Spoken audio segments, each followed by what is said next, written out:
Alright guys, I want to do some tips and scenarios that you may run into, especially if you're replacing your headers on your Hummer H2. This is regarding your oil dipstick tube. That's the yellow head on the tube right there. So what will happen, it's very common for these to rust out.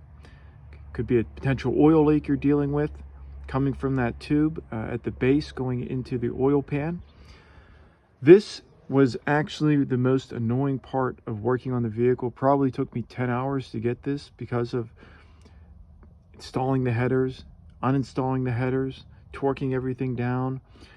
There's a piece to that dipstick tube that attaches to one of the bolts on the headers. I've got AFE headers down there. They sound super wicked. AFE exhaust, AFE air intake, and AFE exhaust around the back. Anyway, with that being said, what you're going to run into is you pull it out and you might say, hey, that was really easy. What actually happened is that it rusted and you only pulled off half of the dipstick tube. So the first thing you need to do if you're working on this, you can see that bar that connects it right there. First thing you need to do is order a new oil dipstick tube. Have it ready so when you pull this off, you can compare it to make sure that you've actually pulled it out. At the base of this oil dipstick tube is a bowl. Okay, it's a bowl with a hole at the bottom. The oil dipstick tube right here goes into that hole and it just kind of sits there almost flush.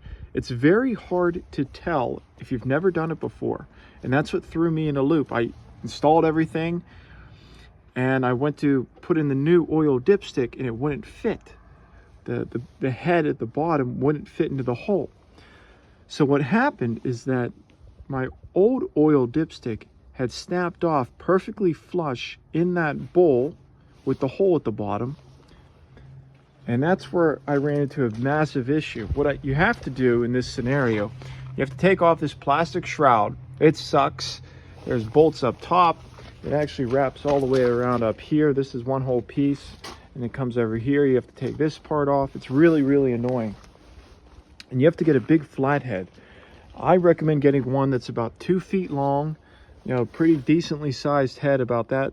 That's the size you want. And what I did was I smashed it. I smashed the old oil tube that was stuck in that bowl with a hole at the bottom. And you'll see it down there when you're working on it. Smash it in and it dropped into the oil pan. Now your next question is, oh my god, that's in my oil pan, is that going to flow up into my engine? No, it's not going to flow into your engine. It's just going to sit there at the bottom of your oil pan.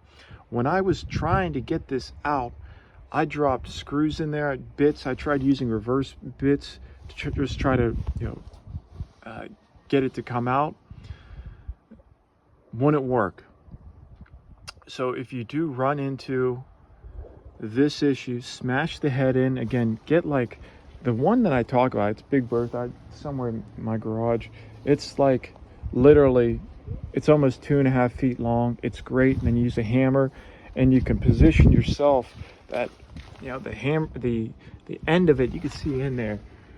It's a ways in there. You see the starter right there. It's to the right of the starter, down there in that hole. You're able to smash it, use a hammer, and you can really get it to go in. But again, you're saying you're worried it's going to get sucked up in your engine. On the oil tube inside, there's actually a screen, so it wouldn't get sucked up into your engine.